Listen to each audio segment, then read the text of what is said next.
mendoj që gratë janë të favorizuara, pse janë gra, nuk janë të disfavorizuara. Shoqëria shqiptare është emancipuar mjaftueshmërisht që ta perceptoj këtë si një favor. Të paktën në kryeqytet.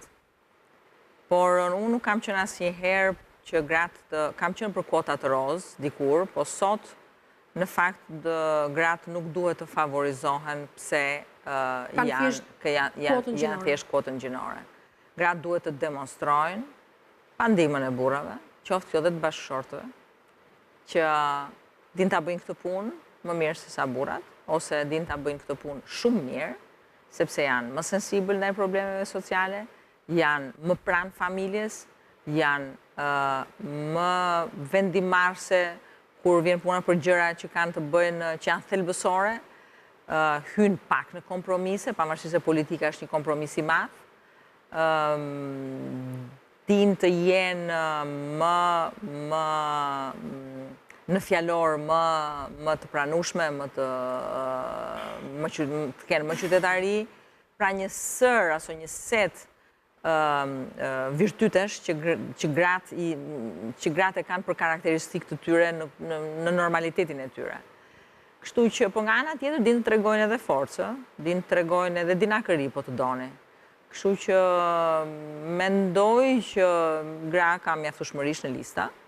Sigurisht që listat e hapura janë pak më të vështira, për të mos thënë që janë goxha më të vështira se sa një listë e mbyllur. Por në garë janë gra me eksperiencë. Kjo e bën më të fortë luftën midis nesh. Jo fakti që rikthimi tek një konkurrencë mazhoritare në rastin konkret. Pak a shumë. Jo fakti që se sa pak ose se sa shumë gra jemi ose se sa gra do futemi në parlament. Në fakti që gratë që janë në listën e hapur janë gra me eksperiencë të spikatur politike, si në qeverisje ashtu dhe në parlament, e bën konkurrencën më të fortë, por kjo do të thotë që dhe gratë që do të shkojnë në parlament do të kenë një zë ndryshe mbase në sesionin e ardhshëm parlamentar. Do të jenë më të pjekura politikisht për të marrë vendime pavarësisht kompromiseve të mëdha politikës, do të thuash. Sepse pjekjen politike që ta jep një fushat, mbase nuk ta jep një vit i tërë në parlament. Në qeverit parlament. Kështu që fushata është një pjesë e rëndësishme e aktivitetit tënd politik edhe mëson shumë, mëson edhe nga gabimet, po je më shumë në kontakt me publikun. Edhe kjo e bën base edhe të bën më të sigurt pastaj për gjërat që do të bësh nesër si deputete dhe si përfaqësues i asaj zone X që ti do të përfaqësosh në Parlamentin Shqiptar.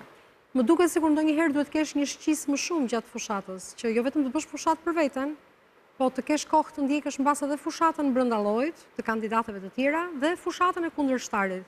Kë ke ndjekur gjatë këtyre 30 ditëve të fushatë, 26 ditëve të fushatë?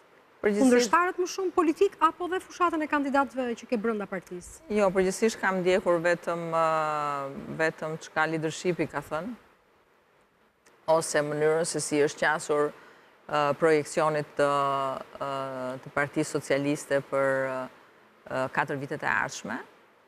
Edhe pak kam ndjekur kolegët dhe akoma më pak kam ndjekur këta aktorët dhe faktorët e opozitarë. Sepse t'ju them të drejtën, këtë nuk e them për të treguar që në një gjë, përveç se arsyeja është krejt praktike, angazhimi është shumë i madh, dita është shumë e gjatë, lodhja ndihet, kështu që në fund të ditës je relativisht e tentuar të pushosh dhe jo të ndjekësh pak çfarë është bërë atë ditë apo çfarë është thënë atë ditë. Kjo është reale, kjo nuk ka asnjë zbukurim dhe besoj që kjo është e vlefshme për çdo që në këtë fushat është pjesë aktive. Dhe me që jam këtu tek se më dole në shteg pak a shumë. Kur e mbyll ditën, sidomos këtë javën e fundit, çfarë mendon në darkë kur shkon në shtëpi? Në orët e vona, mbasi kur kthehesh, që i ke thënë të gjitha? Ke ndonjë peng që të ka mbetur diçka pa thënë dhe duhet ta kapësh me shpejtësi deri të premten kur të jetë mitingu i mbylljes në Tiranë? Njëre para kur e mbyll ditën, shpresoj shumë që i gjej familjarët shëndosh në shtëpi, se kjo është një gjë që të paktën më relakson, kam një merak më pak. ose që ata ditë, paktën ata ditën e kanë kaluar mirë.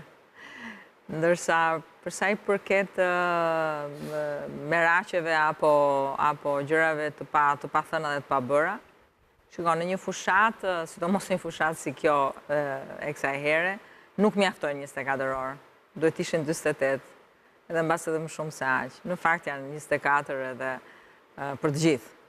Kështu që mbi njerëz nuk ka, njerëzit kanë limitet e tyre humane. Kështu që, por të qenit racional dhe të bërit të gjërave me dashamirësi, me pasion, i thjeshtëson disa gjëra. Pra, dita mbyllet e lodhshme, po ndërkohë ndjen edhe kënaqësi për kë ke takuar, si e qasur, sa përqafime ke dhënë, mbase jo sa duar ke shtrënguar më shumë se sa përqafime ke dhënë.